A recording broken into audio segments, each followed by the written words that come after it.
Multiple senators are now calling for a stop to the confirmation of Trump's Supreme Court nominee, Neil Gorsuch, until the FBI investigation, really multiple different investigations actually, are completed into the Trump-Russia collusion scandal. Chuck Schumer and Elizabeth Warren are two of these senators. This makes perfect sense to me. Republicans didn't want Obama selecting a replacement for Antonin Scalia because he was in his last year of his presidency. It made absolutely no sense. Donald Trump is under is the subject of multiple investigations, including by the FBI, for colluding with a foreign power to take control of the White House. Which do you think justifies taking it slow with a lifetime confirmation to the country's top court? Obama being in his last year as president, or the president being under FBI investigation for colluding with a foreign nation, one that is not particularly friendly to the U.S.? And consider something else. With multiple investigations into Donald Trump's potential collusion with a foreign power, might this not be Donald Trump's last year in office, which would make it the exact same argument as that which was used by Republicans against President Obama? Now that the standard has been set by Republicans with Merrick Garland last year, I assume any big change which could affect electability would count as a reason not to confirm a Supreme Court nominee.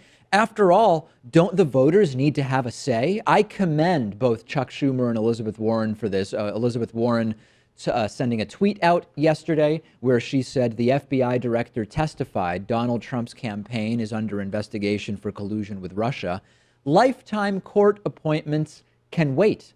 Senator Chuck Schumer saying, quote, "You can bet if the shoe were on the other foot and a Democratic president was under investigation by the FBI, the Republicans would be howling at the moon about filling a Supreme Court seat in such circumstances."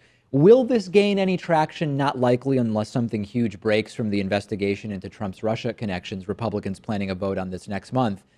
Agree with me, Pat, that this is a good strategy? I think that Democrats are absolutely right to oppose this nomination. I'm not sure I agree with this tactic Really? because I think you're fighting a losing battle here. Of course. As of now, you need 60 votes to confirm a Supreme Court justice. That's what precedent is. Yeah. But Mitch McConnell could just use the nuclear option, and then you only need a simple majority, 51. So if Democrats don't really have an end game, they're just going to be fighting a losing battle from the beginning.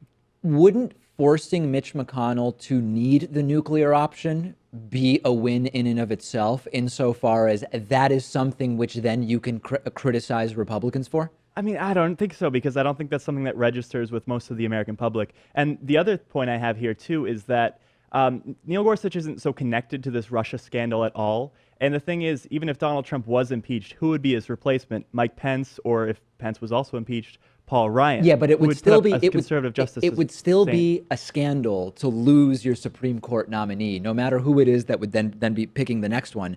I think that the argument is, if the context under which the president is selecting someone to be on the court matters, and Republicans claimed that it mattered under Obama being his last year in office, then the context under which Donald Trump's choice is being confirmed matters. And the context is Trump is being investigated by the FBI. And I think Democrats definitely should have pushed harder against Republicans at that time when they refused to even hear anything from Merrick Garland. But the thing is, at this point, they never had the Senate. It's not like they were ever going to get to a point where they could get their nomination confirmed, not then and not now. I really don't know that because it's unlikely to ultimately work, it's a bad idea. I believe that if Republicans can hold up Antonin Scalia's seat for a year for no good reason, Democrats should absolutely be able to hold it up for a few more months at minimum. But this isn't for some made-up reason. The president who selected this dude is being investigated by not only the FBI, but also by the House Intel Committee, et cetera, for possibly colluding with an unfriendly foreign nation to take power of the White House. But there are actually many other reasons to hold up this nomination as well. When the Republican Party last year held up Merrick Garland's nomination by President Obama, they destroyed the nomination process as we knew it, and the entire system has lost credibility. And I think that there's a better case to be made for Democrats, Pat, to hold up this nomination. Before anything goes forward, there should be a decision that puts into writing what the policy is. So Democrats should say, we are not moving forward on this until one of two things happens. Number one, we make it part of some established process that presidents can't nominate in their last year of a term. Okay, put it in writing if that's the unwritten policy. Make it a written policy. Unlikely to happen. You agree, right, Pat? I mean, it's unlikely that we'll see that. Not under a Republican control, no. Number two, if that's not going to happen, then Merrick Garland should be given confirmation hearings, which obviously is also not going to happen. The Republican Party doesn't care about rules. They certainly don't care about fairness. There are multiple reasons for Democrats to vote no in committee and in the Senate for this nomination. I support Elizabeth Warren and Chuck Schumer on this, and I hope that they will convince all Democrats to do the same thing. We will see. We will see.